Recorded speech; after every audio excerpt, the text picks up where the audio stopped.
Jakarta Barat. Kelurahan Duri Kepa, Kecamatan Kebonjeruk. Kebonjeruk, Jakarta Barat ya. Ya, Pak. Saudara kenal dengan Arisman Wijaya? Kenal, Pak. Dengan Trinanda Prihantoro? Tidak kenal. Tidak kenal. Silakan. Berikutnya. Nama saudara siapa? Gary Prastia.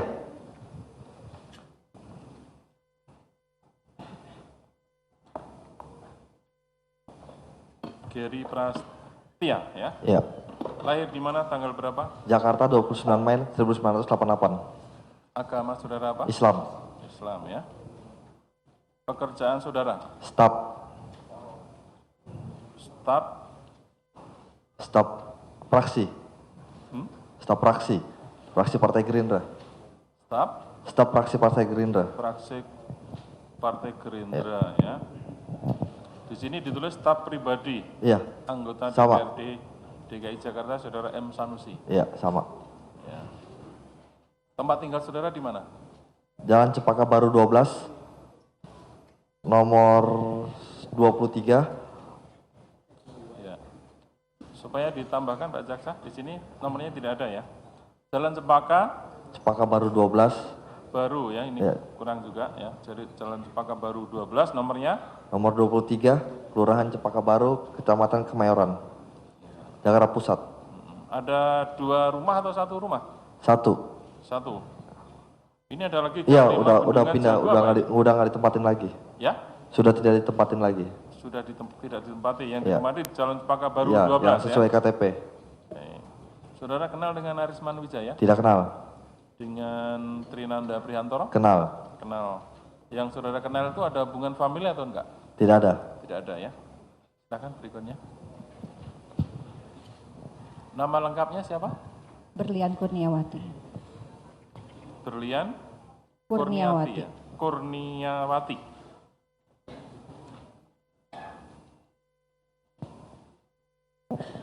Ya. Tempat tanggal lahir di mana? Sukabumi 3 April 1969. Ya. Agama saudara apa? Kristen. Kristen ya. Kemudian pekerjaan saudara? Sekretaris direksi. Sekretaris direksi. Sekretaris direksi apa? PT APL. PT APL itu maksudnya PT Agung Podomoro Land ya? Iya. Oke. Tempat tinggal saudara di mana? Pulau Asem Utara 12 nomor 44. Kelurahan? Jati. Jakarta mana ini? Jakarta Timur. Jakarta Timur ya. Saudara kenal dengan Arisman Wijaya? Kenal. Dengan Trinanda Prihantoro? Kenal. Yang saudara kenal itu apa? Ada hubungan famili atau keluarga? Enggak. Tidak ya. Kemudian yang terakhir, namanya siapa? Catherine Lydia. Ya? Catherine Lydia. Catherine Lydia.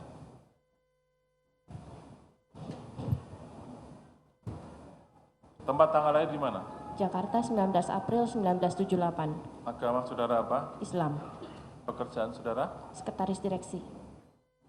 Sekretaris direksi PT? Agung Podomoro Group. Ya. Tempat tinggal saudara di mana? Cengkareng Indah, Blok Kilo Charlie nomor 27.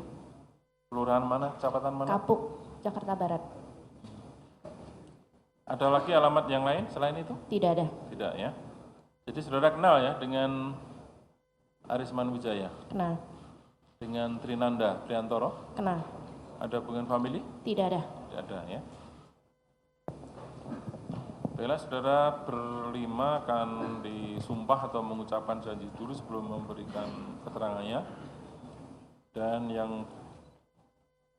beragama Islam kami persilahkan dulu berdiri, nanti baru agama yang lain.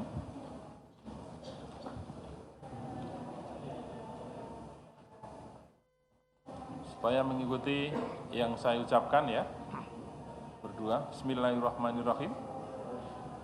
Demi Allah, saya bersumpah bahwa saya sebagai saksi dalam perkara ini akan memberikan keterangan yang benar, tidak lain daripada yang sebenarnya.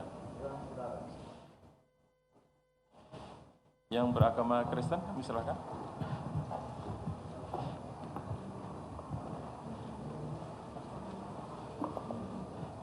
tangan dua begini, ya, sejajar dengan kupingnya. Ikuti apa yang saya ucapkan ya. Saya berjanji sebagai saksi dalam perkara ini akan memberikan keterangan yang benar, tiada lain daripada yang sebenarnya. Semoga Tuhan menolong saya. Silahkan duduk.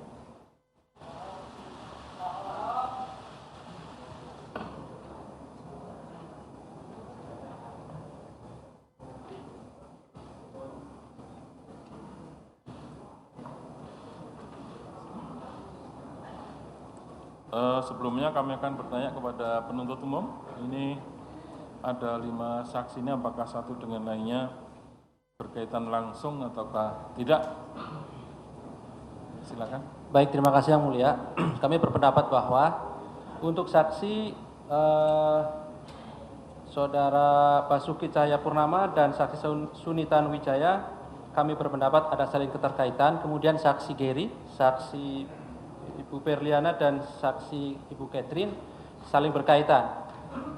Oleh karena itu kami berpendapat bahwa untuk pemeriksaan 2 kali pemeriksaan. Yang pertama adalah Pak Ahok dengan Pak Suni, kemudian nanti yang kedua Pak Gary, Bu Berliana dan Ibu Lydia.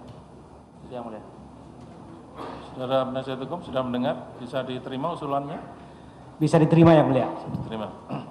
Kalau begitu yang bertiga, yaitu saksi Gary Prastya, kemudian Berlian Kurniawati dan Catherine Lydia di luar dulu. Nanti kita panggil saatnya ya. Silakan. Kami silakan untuk pindah di tengah supaya lebih.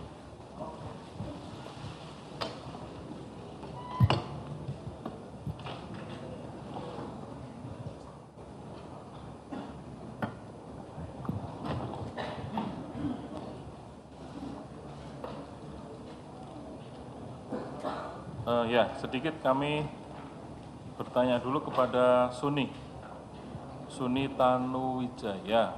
Ya. Tadi di awal kami tanyakan tadi, saudara mengatakan sebagai staf JM Rajawali Corpora ya? Ya Pak. Sebagai staf di? Saya sebagai GM di Rajawali Corpora dan staf dari Pak Ahok. Sejak kapan saudara Suni Tanuwijaya menjadi stafnya Pak Gubernur? Sejak kapan? Sejak tahun 2012, sejak beliau menjadi wakil gubernur. Sejak Pak Basuki menjadi wakil gubernur ya? 2012? Betul Pak. Bulan apa kira-kira? Bulan apa dilantiknya? Kira-kira bulan apa? Oktober dilantiknya. Ya? Oktober dilantik ya, sekitar Oktober. Dilantik ya. Dasar kekuatan saudara menjadi staf apa? SK Pak Gubernur atau apa? Tidak ada SK Pak. Jadi? Hanya membantu di sana. Hanya membantu. Siapa yang menyuruh membantu saudara untuk bekerja di Pak Gubernur? Pak Gubernur sendiri Pak. Pak Gubernur. Jadi hanya secara lisan saja? Betul Pak. Kalau begitu tidak banyak mengenal kepada saudara ya sebagai stafnya Pak Gubernur di sana? Maksudnya Pak, maaf? Ya artinya biasanya kalau memang itu dianggap sebagai staf atau staf ahli itu kan kadang-kadang semacam ada pelantikan di sana sehingga banyak publik mengenal. Ya. Nah saudara diangkatnya menjadi staf oleh Pak Gubernur itu tadi dikatakan secara lisan ya? Betul Pak. Berarti tidak banyak mengenal saudara sebagai stafnya Pak? Tidak banyak Pak, hanya orang-orang tertentu saja. Orang-orang tertentu ya? Ya Pak. Terus saudara diberikan tugas, stafnya Pak Gubernur itu ada berapa? Seingat saya ada mungkin sekitar 15 Pak. 15? Iya Pak. Yang 14 lainnya apakah juga seperti saudara, hanya disuruh lisan-lisan saja Pak Gubernur untuk membantu tugas beliau? Betul Pak. Jadi yang lain pun tidak di-SK-kan? Tidak Pak. Tidak. Tahu persis saudara kalau lainnya tidak ada SK-nya? Tahu Pak. Jadi kalau boleh saya tambahkan Pak. Ya. Gubernur DKI di tahun 2012 tahu saya Pak, memang gubernur dan wakil gubernur tidak boleh mengangkat staf ahli. Oh tidak boleh mengangkat staf ahli. Jadi posisi deputi gubernur lah yang sebenarnya merupakan staf ahli. Ya Pak. Terus saudara digaji dari mana kalau begitu? Kalau saya tidak digaji dari Pak Gubernur, sementara staf-staf lain digaji dari operasional Pak Gubernur, Pak. Staf yang lain digaji dari dana operasional Pak Gubernur. Iya, Pak. Saudara sendiri tidak digaji. Tidak, Pak. Digajinya dari tempat kerja saya yang satunya, Pak, Raja Wali. Oh, saudara digaji dari selaku GM di Raja Wali Corporatari. Betul, Pak. Mau saudara tidak digaji menjadi staf Pak Gubernur? Gajinya mungkin juga nggak seberapa, jadi nggak apa-apa, Pak. Ya. Oh, kalaupun teman-teman saudara diangkat menjadi staf di sana pun gajinya tidak seberapa. Tahu gaji? Dibandingkan dengan gaji-gaji mereka di tempat kerja profesional jauh, Pak. So, setahu saudara gaji teman saudara yang menjadi staf Pak Gubernur itu berapa? Tahu nggak? Antara 10 sampai 20 juta per bulan, Pak. Ya kan lumayan. Sampai 20 juta. Iya, Pak, tapi jangan sampai merepotkan Pak Gubernur juga, Pak. Oke. Saudara diangkat menjadi staf Pak Gubernur itu sudah lama mengenal dengan Pak Gubernur, saudara? Mungkin sekitar tahun 2010, Pak. 2010 ya? Iya, Pak. Mulai mengenal di mana? Di Jakarta atau di tempat lain atau di mana? Atau di Bangka Belitung sana? Nggak, di Jakarta, Pak. Di Jakarta ya? Ya. Saudara diberi kepercayaan sebagai staf itu membantu Pak Gubernur di bidang apa? Di bidang politik, Pak. Di bidang politik. Jadi tugas saya memberikan update kepada beliau tentang perkembangan politik, berdiskusi juga dengan beliau kalau ada beberapa keputusan politik yang ingin diambil, kemudian juga pada kesempatan-kesempatan tertentu juga bertemu dengan teman-teman politisi dari beliau untuk mendengar dari mereka. Ini saudara tercatat di sini di penyidik bahwa pendidikan terakhir saudara adalah S2 ya. Ini S2 apa ini kalau boleh tahu? Ilmu politik, Pak. Ilmu politik di Northern Illinois, Pak. di Northern Illinois, mana itu ya? di Amerika, Pak. Di Amerika ya. Iya, Pak. Ya. Lulus tahun berapa saudara? Udah lama saya lupa, Pak. Sudah lama ya. Oke. Ya, sampai di situ dulu. Ya, Pak. Minta mikrofonnya disampaikan Pak Gubernur. Kami tanyakan. Kami mohon, oleh karena saksinya juga banyak dan kebetulan mulai sidangnya juga sudah sore. Tadi memang kami ada tugas dinas di luar kota. Terhadap yang nanti sudah ditanyakan, mohon tidak ditanya ulang lagi. Kecuali memang belum jelas ya. Terhadap yang sudah ditanya, walaupun majelis yang tanya, ataupun jaksa yang tanya, mohon untuk demikian juga sebaliknya tidak perlu diulang-ulang lagi ya. Saudara Basuki Cahayapurnama atau Pak Ahok ini menjadi gubernur sejak kapan ya? 2014, Pak, November. 2014 ya. Sebelumnya menjadi Wakil Gubernur, ya? Pak. Sejak kapan itu menjadi wakil gubernur? Oktober, Pak, Oktober tahun? 2012. Tahun 2012. Tadi disampaikan oleh saudara Suni bahwa saudara mengangkat sebagai staf di saudara di bidang politik ya. Itu dalam kedudukan saudara sebagai wakil gubernur ya? Wakil Gubernur, Pak. Wakil gubernur. Jadi bukan saja gubernur yang punya hak untuk mengangkat sebagai seorang staf di situ. Wakil juga punya hak. Jadi sebetulnya kami berhak mengangkat memperkerjakan siapa saja, Pak, tapi nggak bisa dilantik, Pak. Tidak bisa dilantik. Nah, ini hanya staf ya bantu kami untuk analisa, ada yang media, ada yang politik, ada yang sosial, macam-macam, Pak. Kalau tadi saudara Suni menjadi staf di bidang politik itu sejak tahun 2012 ya, sampai dengan sekarang. Beberapa di antaranya yang dari hasil bantuan saudara Suni apa di bidang politik di DKI? Sebetulnya saya kenal saudara Suni ini dari tahun 2010 sebetulnya, Pak. Waktu itu beliau sebenarnya pengen menyelesaikan PhD-nya. Dia mahasiswa terakhir di Northern Illinois. Nah, saya diundang saudara Suni ke Amerika jadi pembicara di tempat anak-anak Indonesia. Nah, situ awal saya ketemu saudara Suni, ngundang, dan dia itu dulu kerja di CSIS. CSIS itu untuk menganalisa banyak sekali politik, kaji buku, nah sehingga kami banyak bicara. Nah, setelah saya jadi wagub, Jadi kayak teman ngobrol, ya istilahnya orang ya jadi staff, karena jadi masukan untuk analisa, kita rapat, misalnya ada berita, jadi ya memberikan pandangan-pandangan politiknya. Beberapa di antaranya, tadi kan lulusan dari luar negeri ya, Ya. di antaranya apa di bidang politik yang pernah membantu saudara? Misalnya dia juga bantu saya analisa, kalau saya bicara turun ke masyarakat, terus kan penolakan terhadap saya kan cukup tinggi juga sebetulnya. Waktu kita maju kan orang pikir nggak mungkin orang daerah bisa menang macam-macam. Nah tentu dia memberikan analisa apa yang dikerjakan. Ya, ini tes semacam eksperimen politik, Pak. Karena saya kan dianggap sebetulnya agak anomali. Kita tidak menggunakan uang, kita tidak ada baksos, tidak ada nyogok. Nah, yang kami lakukan ini kan sesuatu yang saya percaya politik akar sehat itu dari menunjukkan kinerja. Kalau kinerja kita baik, nggak usah kampanye sebetulnya, Pak. Kalau kinerja baik itu. Nah, teori inilah yang selalu kita diskusikan untuk dianalisa. Kalau saudara Suni itu sampai sekarang masih jadi staf saudara ya? Ya, makanya saya katakan karena dipanggil sebagai staff, ya kita katakan ya staff, kita sih ketawa. Sebenarnya lebih cocok kita katakan teman ngomong, Pak. Begitu ya? Karena tidak digaji.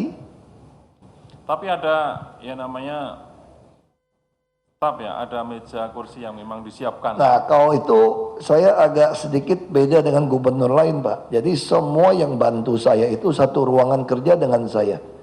Saya tidak punya ruangan kerja khusus. Jadi di depan meja saya itu adalah 2 meja rapat besar.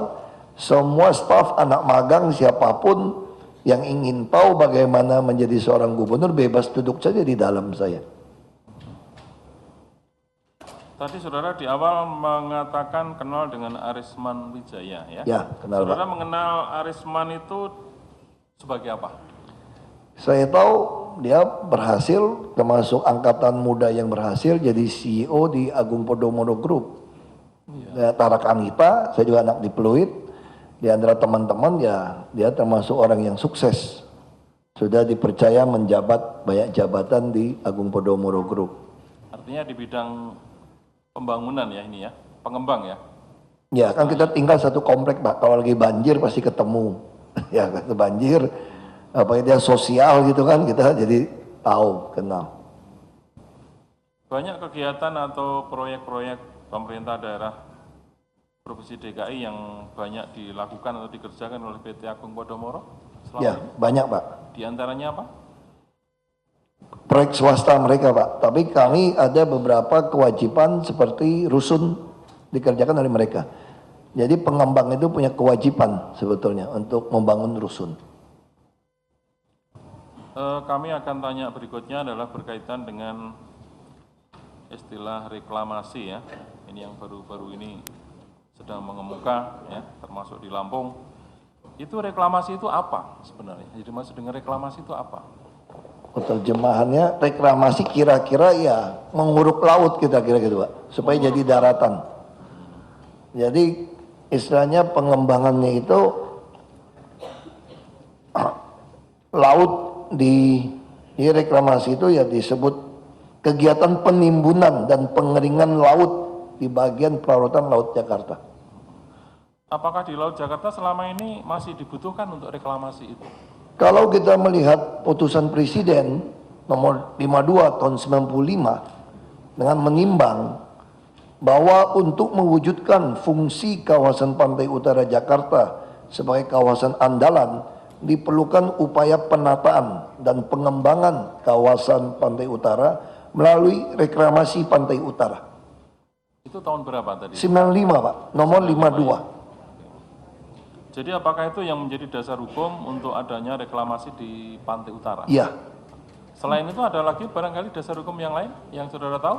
Jadi dasar hukum yang pertama itu adalah Kepres. Membuat, lalu dari Bappenas juga membuat. Jadi Kepres ini sampai mengatur bentuk pulaunya pun diatur oleh Kepres ini, Pak.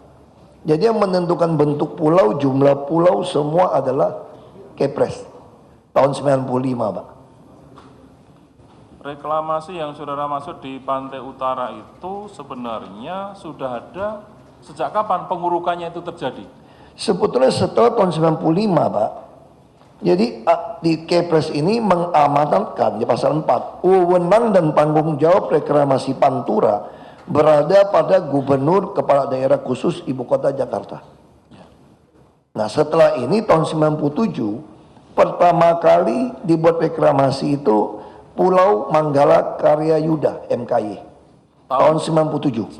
Jadi dimulai tahun 97. 97 Letaknya juga di pantai sama Pak. Utara, Hanya Jakarta. setelah Krismon Mei 98 kejadian reklamasi ini berhenti. berhenti ya. Itu awalnya Pak.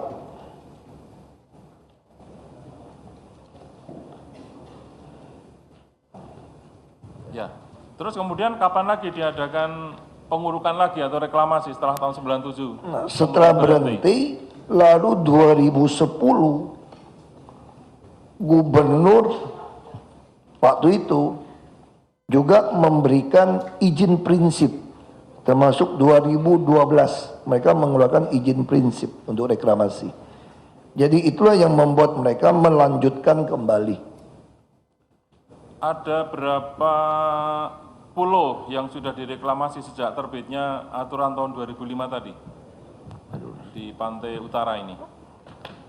Jadi ada, tunggu Pak, saya nggak ingat berapa pulau ini Pak.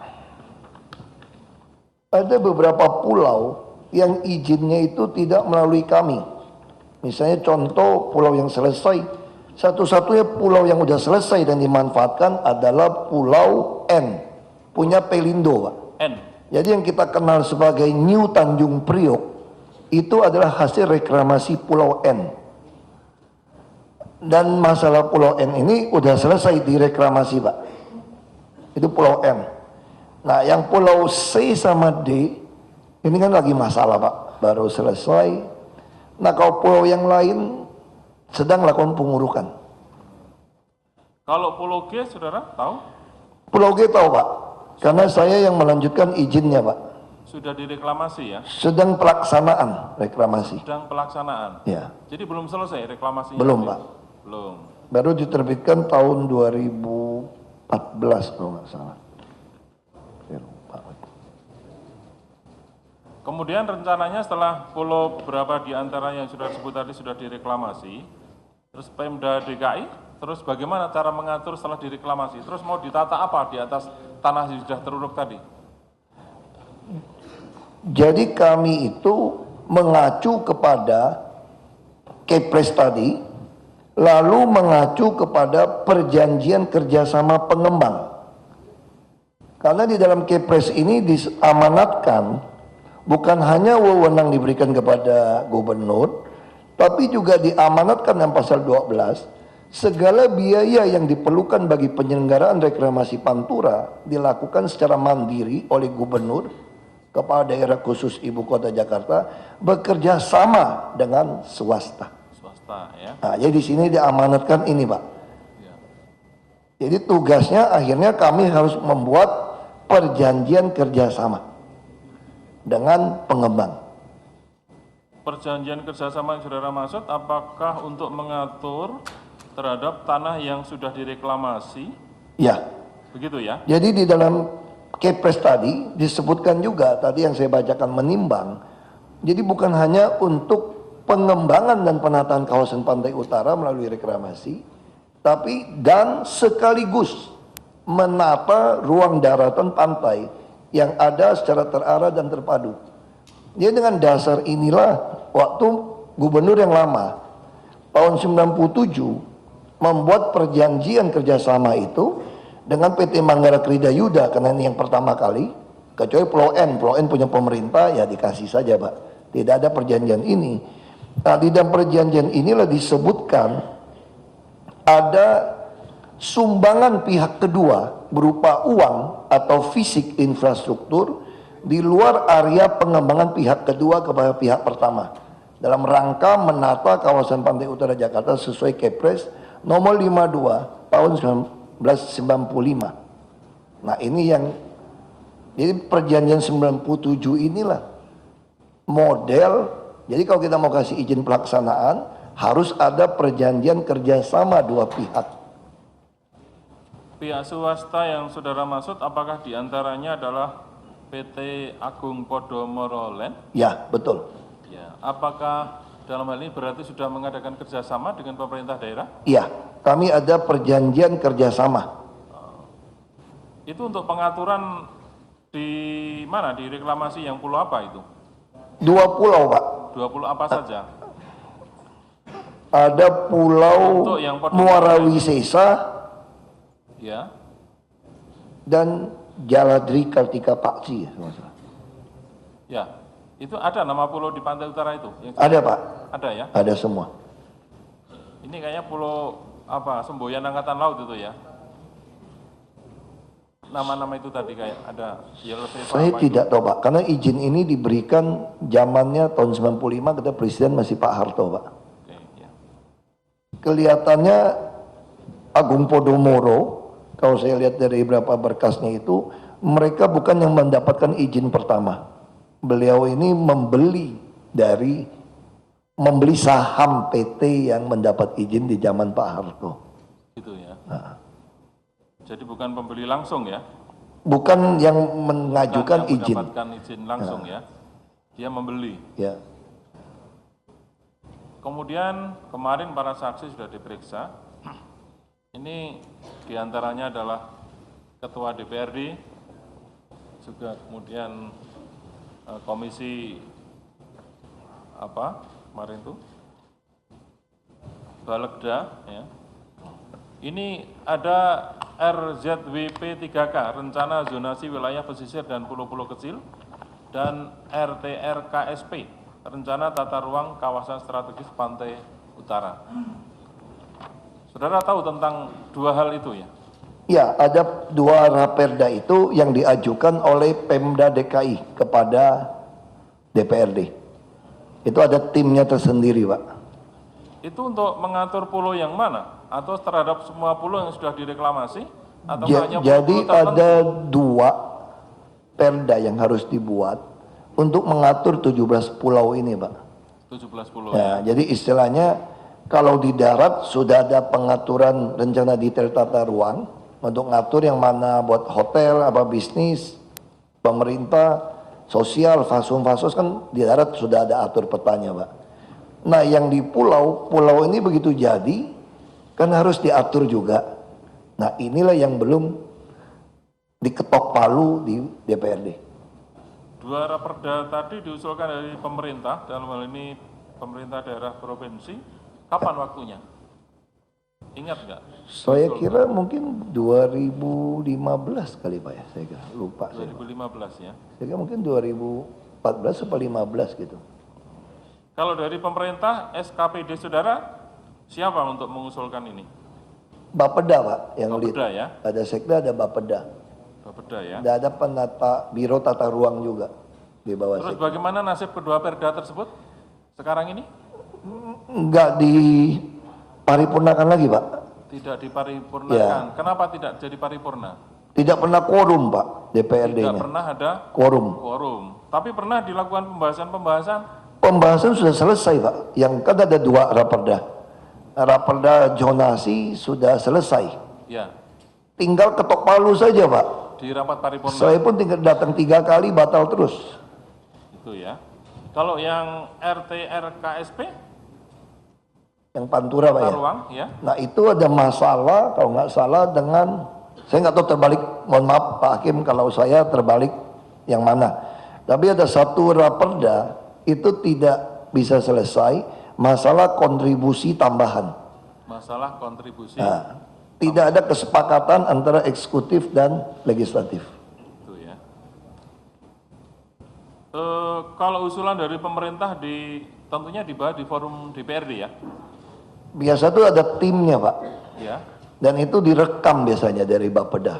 Saya tidak ikutin teknisnya, Pak. Iya, rapat pembahasannya dilakukan di mana? Di kantor gubernur kah? Di DPRD, Pak, biasanya, Pak. DPRD kan? DPRD. Oke. Kalau usulan dari pemerintah, tentunya mestinya ada tanda tangan seorang gubernur ya di situ ya? Belum? Kalau usul Usul, kan? raperda, Usul dari iya, pemerintah, usul kan? iya, itu Mesti resmi, saudara Pak. tanda Iya, tangan, kan? iya, ada Saudara raperda. masih ingat bagaimana usulan dari pemerintah soal tambahan retribusi? Yang saya ingat kami minta kontribusi tambahan. Ya, Ada nilainya Pak, 15%. 15%. Terus dari eksekutif bisa menentukan 15% itu dari mana rumusnya?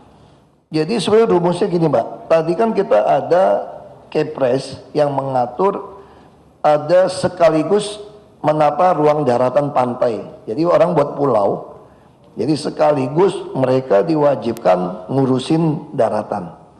Nah yang ngurusin daratan apa? Nah saya melihatnya ada di MKY tadi, perjanjian tahun 97. Nah di 97 inilah disebutkan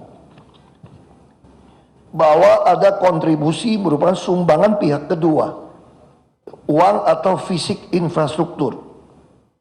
Nah saya sampaikan, kalau seperti ini nilainya berapa? Lalu kita membuat pertemuan dengan pengembang. Waktu itu Pak Arisman juga hadir di Pantai Mutiara. Saya masih wagub. Saya lupa tanggalnya itu. Waktu kami temukan ini, itu mungkin 2013 saya kira waktu itu. Kami temukan ini. Kami katakan, nah ini uang ini berapa pengembang mau sumbang. Lalu waktu itu dikatakan bagaimana 1 juta rupiah per meter tanah reklamasi. Nah saya sampaikan kalau 1 juta nanti saya akan ditangkap ditanya kenapa tidak minta 2 juta. Karena kalau 2 juta kita mesti rundingan lagi semacam kelompok kayak pagayupan. Saya sampaikan lagi kepada pengusaha-pengusaha, kalau 2 juta saya akan ditanya lagi kenapa tidak 3 juta. Saya bilang nggak bisa ngomong angka seperti itu. Jadi lebih baik kita buat perjanjian dulu, yang mau nyambung izin prinsip, yang mau minta pelaksanaan reklamasi, saya minta nyontoh surat perjanjian tahun 97. Ada sumbangan tambahan, misalnya kontribusi tambahan. Yang nilainya, lalu untuk apa saja?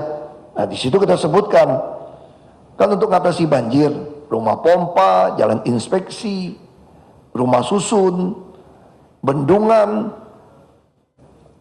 termasuk membuat waduk, semua disebutkan Pak. Nah sekarang nilainya berapa? Saya sambil bercanda begini Pak, kalau pulau Anda 500 hektar, kita ambil contoh, 250 hektar saja setengahnya yang bisa dijual, kan lainnya fasos-fasos Pak, kali 1 juta saja, itu 2,5 triliun. Jadi Anda sambil kerja dulu, pasti Anda ngutang sama Pemda kan Pak, itu 1 juta kita tidak setuju. Lalu kami cari best practice di dalam dunia usaha. Saya tidak mau saya bermasalah menentukan angka, dicarilah best practice. Ancol Barat itu total hasil reklamasi Pak. Kebetulan Ancol Barat itu kerjasama dengan anak perusahaan kami juga, BUMD. Berapa bagi untungnya antara reklamasi di Ancol Barat dengan DKI? Kami temukan dividennya rata-rata 30% Pak. Jadi si BUMD dapat 70, kami dapat 30. Ini tim, saya minta Biro Tata Ruang coba cari verifikasi, dan dapatlah angka 30-70. Lalu lapor ke saya. Saya bilang kalau kita menulis di sini 30-70 bagi hasil, nanti masalah juga. Kalau pengusahanya mengatakan saya untung 100 bukan 1000. Untuk membuktikan untungnya berapa, apakah pakai audit BPK atau faktur pajak, bayar pajak, berdebat lagi kita. Nah, coba dicarikan rumus. Lalu mereka mencarilah rumus. Kira-kira berapa tahun terakhir ini 30% dividen itu di NJOP kan, dibandingkan harga NJOP itu nilainya berapa? Disitulah dapat angka 15% dari NJOP. Jadi angka 15% di dalam draft tata ruang tadi masukan dari instansi apa? Dari kami Pak, Biro Tata Ruang Pak. Biro Tata. Dia yang mengundang staf ahli untuk mengkaji. Jadi didasarkan pada hasil kajian juga ya? Iya. Tidak hanya asal angka Oh bukan 15 Pak, ada rumusnya Pak. pakai hasil kajian. Ada rumusnya semua. Kalau begitu tadi disampaikan bahwa dibahas di forum DPRD ya, itu saudara terlibat langsung atau tidak? Tidak, saya hanya dilaporkan. Pernah dilaporkan? Dilaporkan ada 3 kali saya kira Pak. Iya. Kalau laporkannya apa? Melaporkan keberatan Keberatan dari DPRD? DPRD di Badan Legislasi. Mereka keberatan mencantumkan angka 15%. Iya. Alasannya apa? Pokoknya dia bilang ini tidak ada dasarnya. Ya, saya sampaikan kalau tidak ada dasar, kalau kita hilangkan, nanti saya ditangkap. Toh tahun 97 ada minta tambahan. Kalau sekarang tiba-tiba tidak ada minta tambahan, saya diaudit masuk penjara, saya bilang saya. Saya bilang sama Ibu Tuti semua, ini nggak bisa. 97 ada tambahan. Bagaimana yang baru tambahannya hilang? Nggak berani saya bilang. Akhirnya agak deadlock. Deadlock kemudian datang lagi. Gini saja deh. Tambahan angkanya pakai pergub. Nggak usah pakai perda. Kita sepakat ada tambahan. Itu usulan dari siapa? Tambahan 15% terlalu tinggi, kemudian di pergub saja, terpisah Dari Balegda, dari Taufik katanya. dari balik Pak Taufik. Ini laporan dari Bu Tuti dan Pak Sekda, katanya Pak Taufik yang tidak mau. Saudara pernah mendengar terus kemudian kalau 15% keberatan, ada tidak usulan dari di forum Baleg di situ? Berapa angkanya? Enggak, saya nggak dengar waktu itu. Saya cuma sampaikan pada mereka, saya bilang sampaikan kepada DPRD, kalau Anda menyerahkan kepada saya yang menulis 15%, oh saya tulis saja. Tapi ini bisa masalah. Kalau ganti gubernur, dia turunin. Kenapa tidak mau diperdakan? Mereka langsung berubah pikiran. Dia usullah ke saya, malam itu saya lupa tanggal berapa itu. Datanglah ke saya Bu Tuti membawa tulisan draft, katanya dari Pak Taufik. Dia mengusulkan 15% itu hilang. Jadi semua kewajiban kontribusi tadi yang Kepres bilang menata ruang daratan tadi, dia ingin menggunakan 5% yang diputuskan oleh Bappenas. Jadi pulau yang jadi itu 5% tanah bisa di gross, net to gross itu dikasih pada DKI. Dia minta kita jual. Jadi harusnya kan 5% tanah pulau ditambah 15% NJOP kepada pembangunan DKI.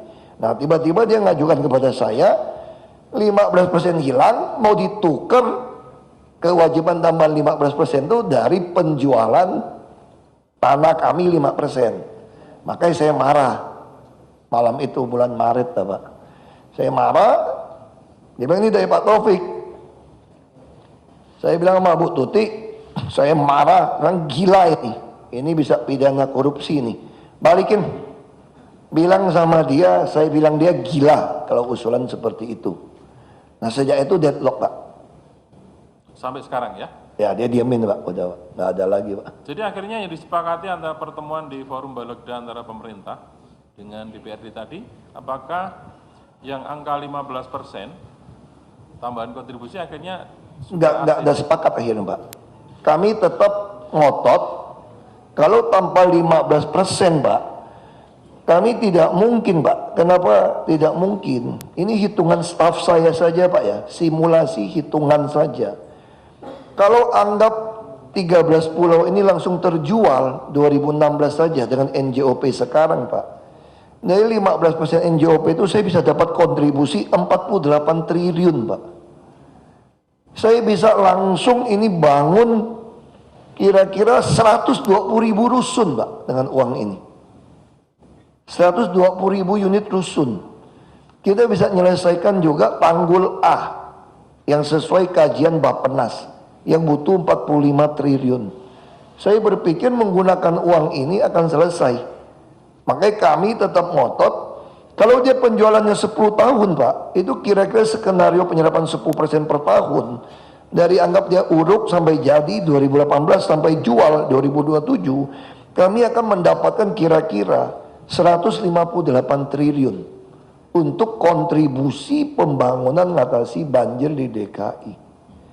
Itulah alasan kenapa pihak eksekutif tidak mau kompromi mengenai kontribusi tambahan yang menurut kami dasar hukum, presiden hukum sangat jelas. Sebab kemarin tuh ketika diperiksa saksi M. Taufik sebagai Ketua Balegda mengatakan bahwa sudah ada semacam titik temu antara pemerintah dengan DPRD di mana yang 15% akan dikeluarkan dari Perda itu, rencana Perda, kemudian akan dibuat peraturan gubernur, artinya terpisah tersendiri. Itu kata M. Taufik. Betul, itu sebelum saya tulis gila Pak. Oh, sebelum ditulis gila itu. Jadi waktu itu dia bilang seperti itu, saya sampaikan, kalau kalian suruh saya tulis, saya kan tulis 15. Saya bilang, tapi kalau kalian ubah, saya gugat.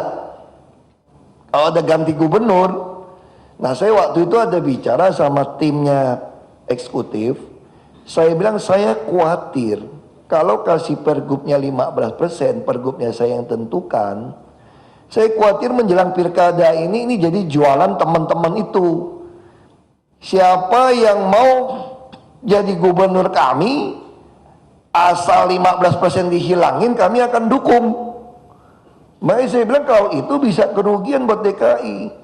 Tapi saya nggak bicara sama DPRD, saya cuma bicara sama teman-teman. Ini ada niat nakal, makanya saya minta, kalau dia minta perdanya mengatur gubernur yang menentukan 15%, saya ingin segera pergubnya, draftnya disiapkan. Jadi begitu dia ketok palu hari itu, perda masuk ke saya, tanda tangan, pergubnya saya keluarin. Mumpung saya masih gubernur.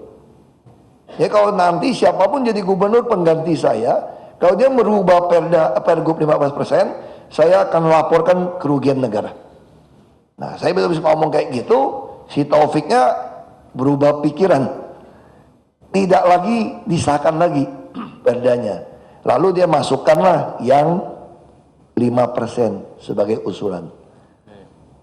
Jadi sampai sekarang itu perda tentang tata ruang tadi belum disahkan ya? Mereka nggak mau rapat Pak, nggak mau paripurna. Tiap kali datang nggak cukup anggotanya Pak. Oke. Sekarang kami tanya, saudara tahu apa sebabnya Arisman Wijaya sekarang didudukan sebagai Tahu Pak, baca berita Pak. Ya, apa yang saudara tahu?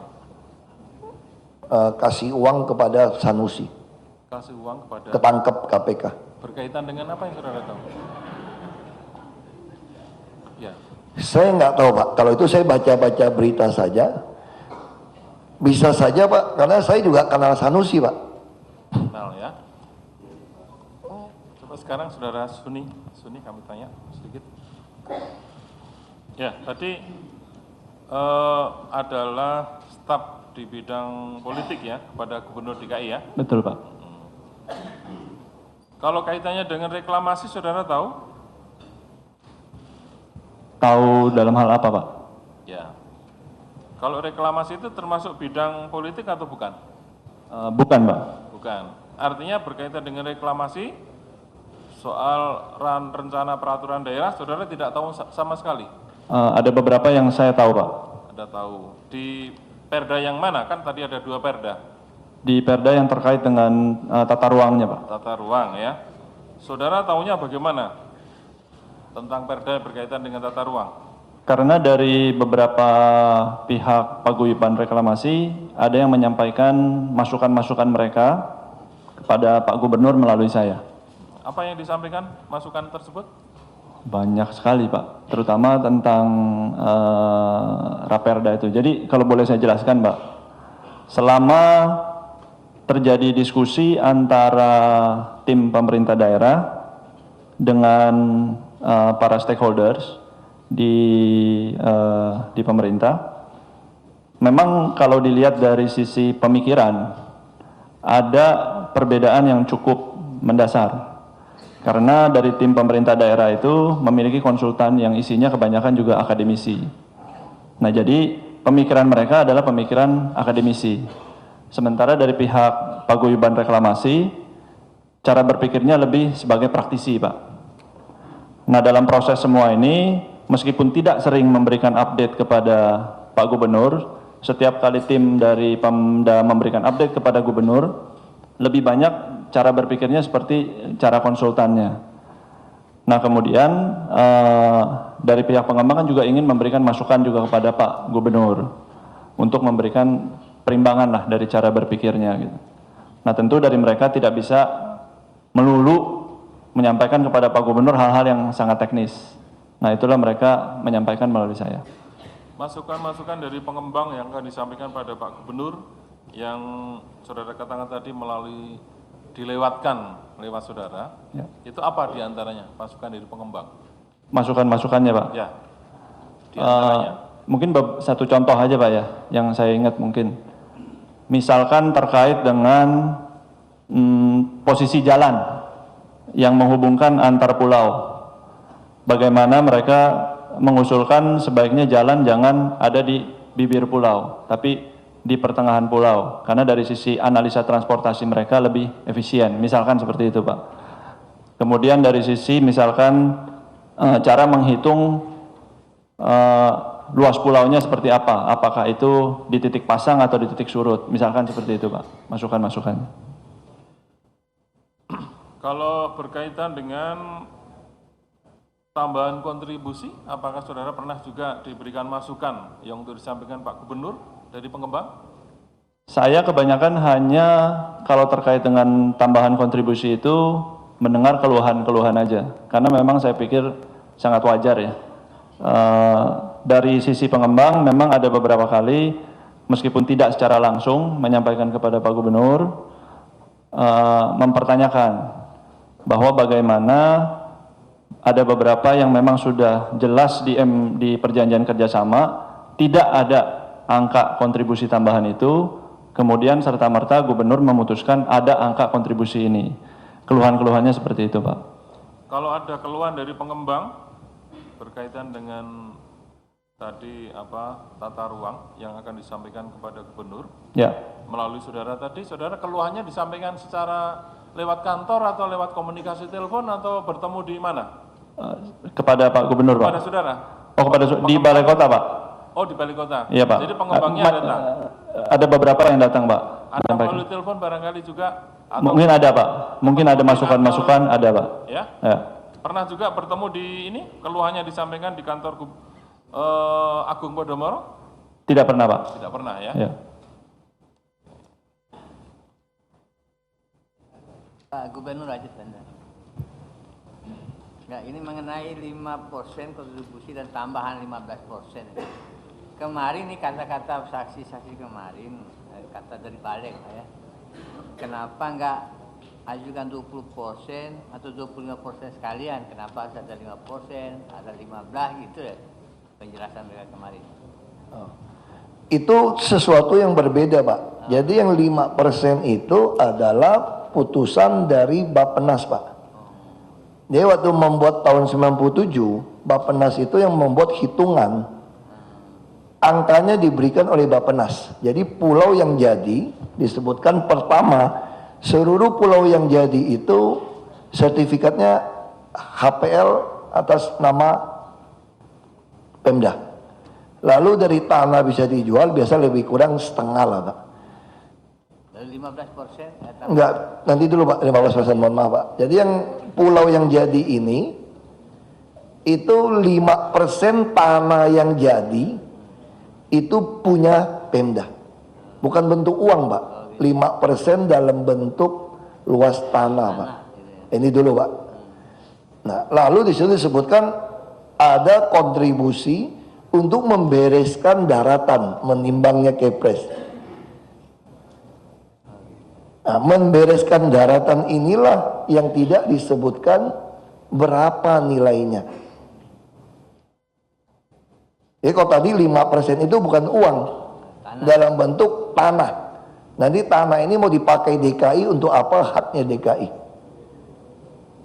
Jadi 15% ini tidak disebutkan oleh Bappenas. Tapi yang disebutkan, mereka juga wajib membantu, mengkontribusi, ngatasi pesisir daratan, banjir, macam-macam di sini. Nah jadi dua hal yang berbeda, Pak. Justru yang ditawarkan terakhir kemarin itu yang saya marah, kontribusi yang dimaksud sumbangan tambahan tadi itu mau diambil dari tanah 5 hektar, Pak. Jadi seolah-olah nanti 5 hektar tanah milik DKI hilang, dikonversikan ke biaya yang sudah dia bangun. Ini nggak bisa. Nah, itu kalau Bapak tanya, kenapa nggak dinaikkan jadi 20%? Itu kan hitungan best practice, Pak. 15% saja sudah keberatan DPRD-nya, Pak.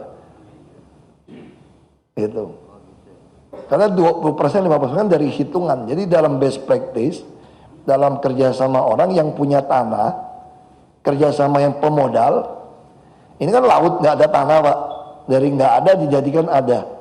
Jadi hasil keuntungan dia jual, DKI lihat best practice-nya Ancol Barat, seyogianya bagi hasil 30-70.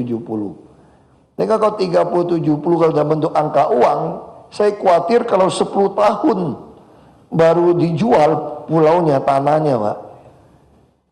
NJOP kan naik terus.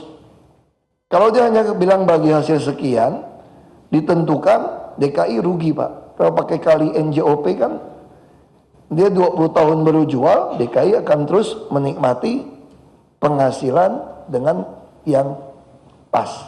Itu konsepnya, Pak. Lalu Pak Gubernur kan disposisi gila kalau diatur oleh Pergub. Apa bedanya Pak dengan di Perda dengan di Pergub mengenai kontribusi ini? Kalau Perdanya mengatur bahwa akan memberikan hak kepada saya membuat Pergub, saya langsung bikin, Pak. Oh gitu. Langsung bikin, kan dia amanatkan oleh Perda. Oh jadi bahwa jadi nggak diberikan hak dalam Perda itu diatur oleh Gubernur gitu. Jadi iya, di sana aja gitu. iya. Jadi kalau dia ngomong seperti itu sudah ketok palu, Pak. Makanya mungkin dia begitu dengar, saya katakan kalau Perdanya keluar, saya langsung bikin Pergub hari itu. Jangan nunggu saya cuti. Saya kan kalau mau nyalon lagi kan mesti berhenti dulu, Pak. Jangan sampai nunggu saya cuti atau saya tidak jadi gubernur lagi, Pergubnya baru keluar.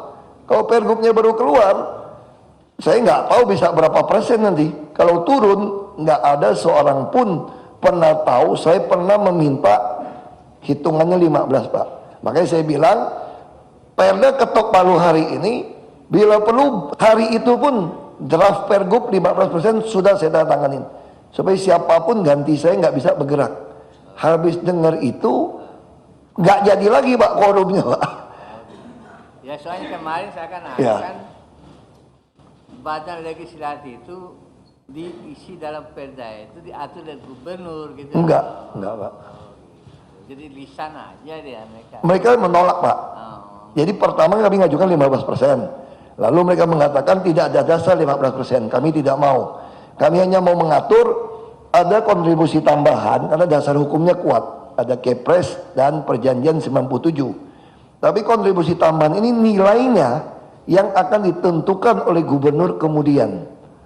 Makanya saya bilang kemudiannya nggak boleh lama-lama. Takut saya nggak jadi gubernur lagi, saya bilang. Lebih baik kita muat.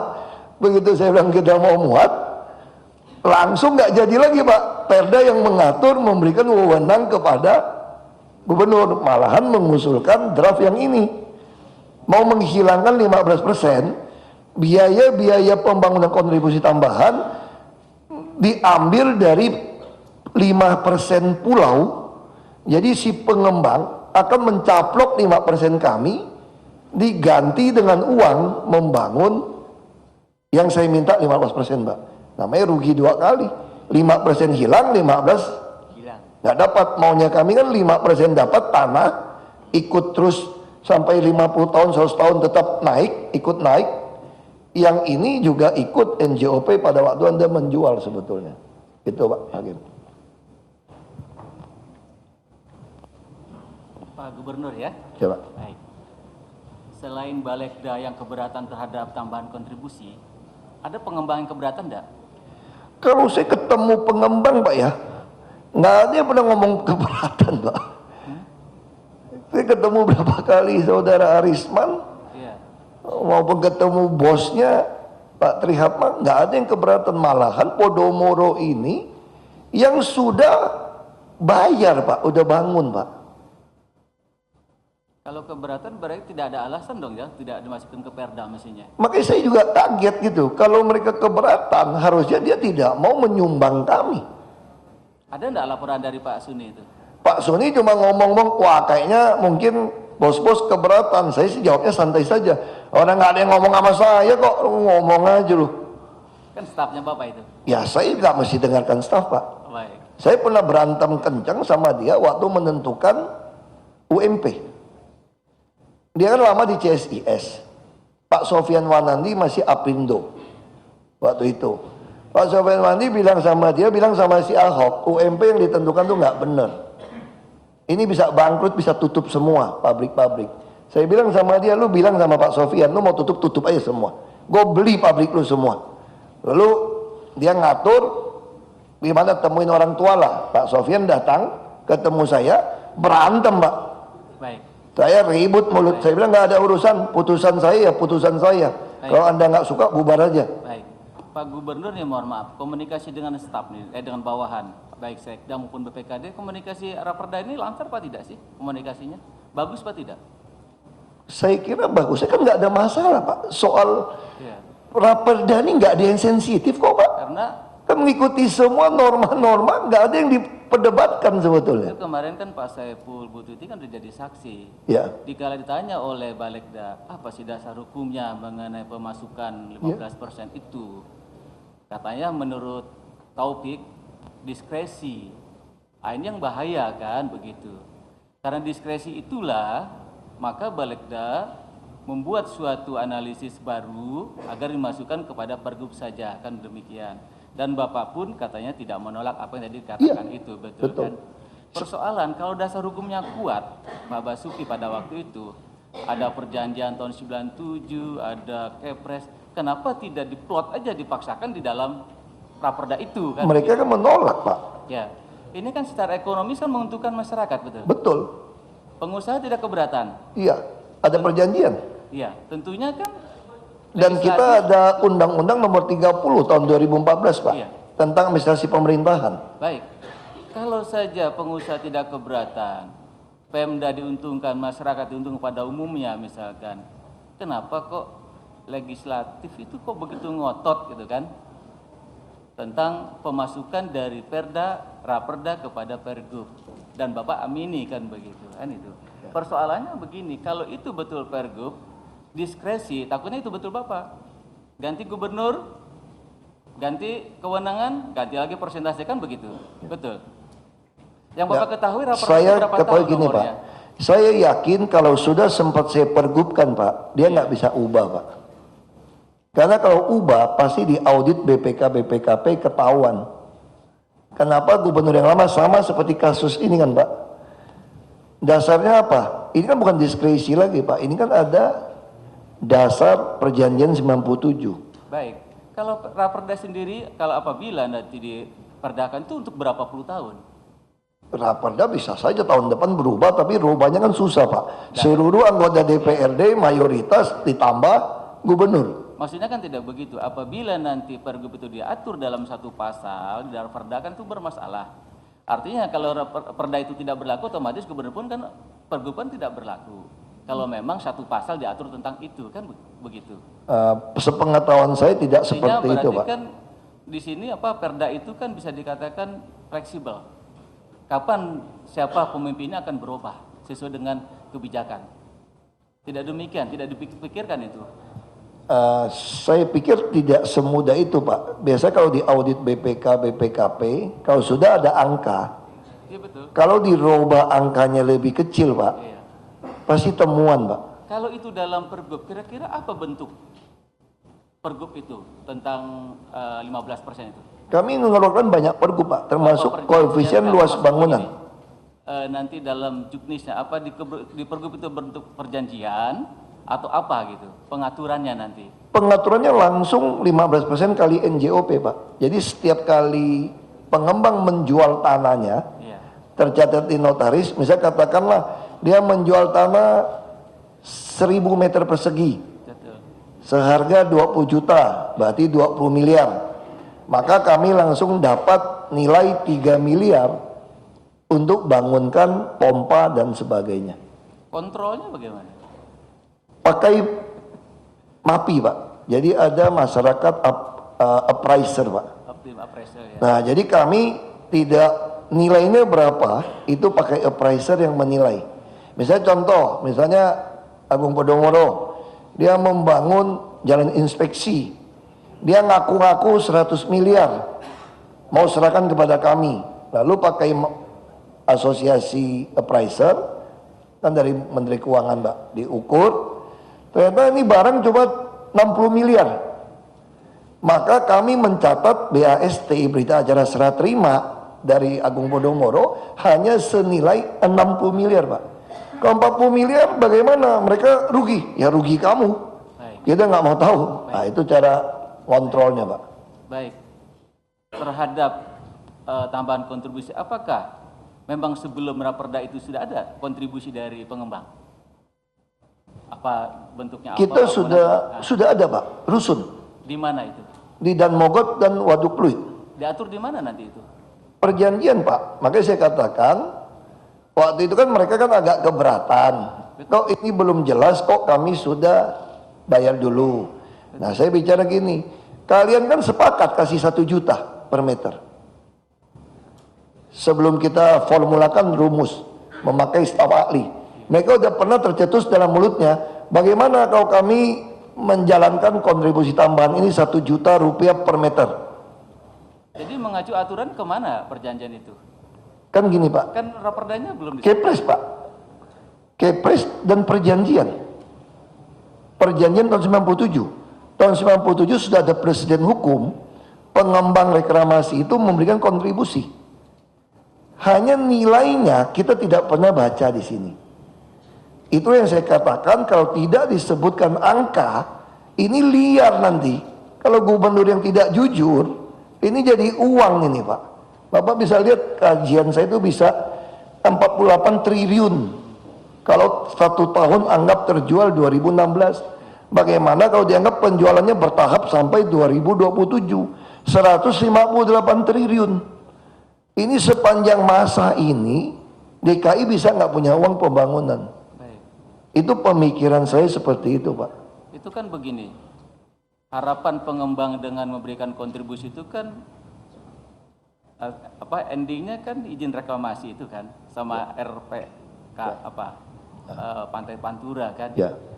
Enggak, bukan, kalau Raperda nggak ada urusan kami Pak. Impactnya itu tidak dipertimbangkan dikala sekarang berhenti nih. Saya kan sudah mendapatkan perjanjian dengan pengembang. Jadi logikanya kalau DPRD quorum paripurna tidak ada masalah ini semua Pak. Betul itu kali. Justru sekarang yang jadi masalah tuh saya juga bilang DPRD yang masalah. Kenapa nggak bisa ngumpulin orang untuk ketok palu? Swasta perjanjiannya jelas Pak, tanda tangannya Pak. Ngerjakan apa saja juga jelas. Kewajibannya jelas. Nah kenapa dia berani tanda tangan, ngerjakan ini, ngerjakan itu? Saya bilang asumsi Anda 1 juta saja, itu sudah triliunan uang Anda harus bayar ke DKI. Lebih baik Anda cicil sekarang. Karena kalau cicil sekarang, NJOP yang dipakai sekarang Pak. Kalau dicicilnya berikutnya, nanti Anda lebih mahal. Sama dengan kasus KLB. Kami model ini bukan cuma ini Pak. Ada model pergub koefisien luas bangunan Pak. Seperti kasus Semanggi. Itu Jepang juga sama dia Pak bangun. Arisman ini kan reklamasi Pulau G, betul? Apa? Bukan, reklamasinya Pulau G, Pak Arisman. Pulau G dan juga ada join dengan Jakpro sebetulnya. Pulau G-nya sekarang kalau tidak salah diberhentikan. Diberhentikan sementara sambil Bagaimana analisa. nasib beliau-beliau ini yang sudah memberikan kontribusi? Makanya sedang mau dibawa ratas presiden. Itu yang saya sampaikan, seorang menteri tidak bisa mengeluarkan surat pemberhentian Karena ini dasar hukumnya adalah Kepres. Di mana ada negara Kepres kalah oleh Kepmen. Nah, inilah yang mau dibawa sidang di rapat terbatas presiden. Jadi yang berhak mengatakan ini berhenti atau tidak berhenti adalah di tangan presiden. Bukan di tangan menteri yang diperintahkan untuk menganalisa. Ini Pak. Baik, terima kasih Pak Ahok. Masih. Sebenarnya dari sisi pemerintah daerah juga sekarang sedang mencarikan jalan keluar, Pak. Ketika Raperda ini tidak bisa disahkan, sebenarnya ada Perda yang tahun 1995 untuk menjadi dasar reklamasi ini diteruskan dari sisi pembangunan. Asal kemudian dari pihak pengembang menyiapkan urban design guideline-nya, master plan-nya.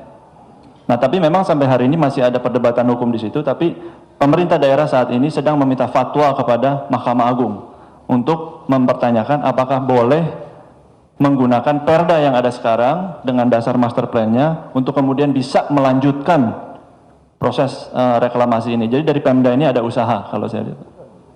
Maaf, salah nih. Kadang-kadang dia orang politik beda Pak. Jadi yang ini urusannya dengan pulau yang sudah jadi Pak. Jadi pulau CD yang sudah jadi, ini dia nggak bisa dapat IMB kalau nggak ada UDL, UGL-nya. Nggak bisa jadi ini. Nah karena itulah kasihan pengembang, pegawai puluhan ribu, ekonomi macet. Padahal dia sudah mulai banyak yang tertarik membeli untuk yang sudah berapa pulau yang jadi. Nah karena itulah kita tidak ingin investasi ini membuat perusahaan bangkrut. Nah kami berusaha mencarikan solusi. Tapi pihak DPRD sudah bilang, katanya dari Pak Sekda Bu Tuti, kami tidak mau lagi urusan perda. Ya sudah, masa masih tunggu 2019 Pak, ganti mereka Pak. Pengusaha keburu bangkrut kalau sampai 2019. Nah, ini perusahaan besar-besar susah di ekonomi seperti ini. Maka kita lagi berpikir cari fatwa di MA. Untuk situasi kita DPRD menolak paripurna.